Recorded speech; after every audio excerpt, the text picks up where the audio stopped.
दुआ, ये दुआ पुत्र आप करते रहेंगे ना, आप यकीन करें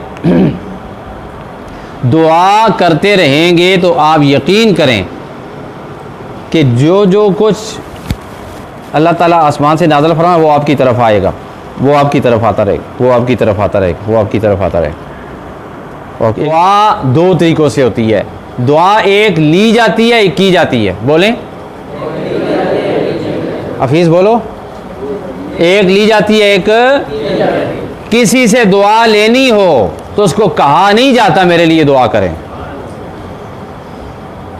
उसके साथ रवैया ऐसा रखा। मसलन अगर आपके इमाम साहब हैं, आपने उनसे दुआ लेनी है, 200 या 100 रुपये उनकी मुट्ठी में डालें, उनका अंदर अंदर उनकी अंदर अंदर उनके टेढ़ का हर उनके अंदर की हर रग दो आपके लिए दुआ करेगी।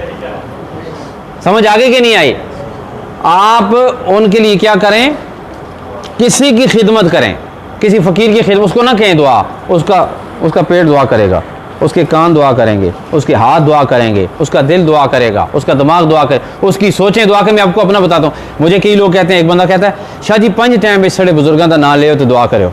इतनी कह रहा है, ये इस्लाम कह रहा है भाई खिदमत नहीं है तो तसव्वुफ नहीं है, खिदमत नहीं है तो तरक्की नहीं है, खिदमत नहीं। और अल्लामा इकबाल ने कहा था ना, अगर आए कोई शुएब मुयस्सर तो शबानी से कलीमी 2 कदम है। मूसा अलैहिस्सलाम शुएब अलैहिस्सलाम की खिदमत करते हैं, बकरियां चलाते हैं, अल्लाह कहता है अब मैं खुद ए मूसा तुझसे कलाम करूँगा। समझ आ रही कि नहीं आई? तो खिदमत करें, गरीबों की करें, उस्तादों की करें। समझ आ गई? एक होता है दुआ करना, एक ये तो दुआ लेना था, एक होता है दुआ करना। दुआ करना क्या होता है? सहरी के वक्त, किस वक्त?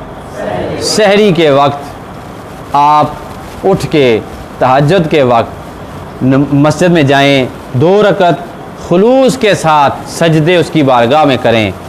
जब वो हो और आप हों, क्या हो? वो हो और आप हों, और फिर आपकी दुआ हो, उस वक्त यकीन करें कि अल्लाह आपको अपने रहमत के मुताबिक अता फरमाएगा।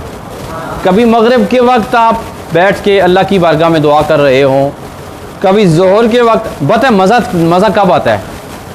ढूंढ रहे थे, मुझे नहीं मिल रहा था, हम ऊपर गए ना मस्जिद की छत पे, कसम खुदा की आप ये देखें, हम छत पर गए ना तो मोइन शाह ये अपनी झोली उठा के तो अल्लाह की बारगाह में दुआ कर रहा और वो आंखें बंद करके दुआ कर रहा था छत के ऊपर बिल्कुल तनाई में, और इतना वो मंजर अच्छा लगा, वो मुझे अभी तक नहीं भूला। आप ऐसे अल्लाह की बारगाह में चम्मच लेके ना जाएं, उसकी बारगाह में समुंदर लेके जाएं कि इसको भर दो।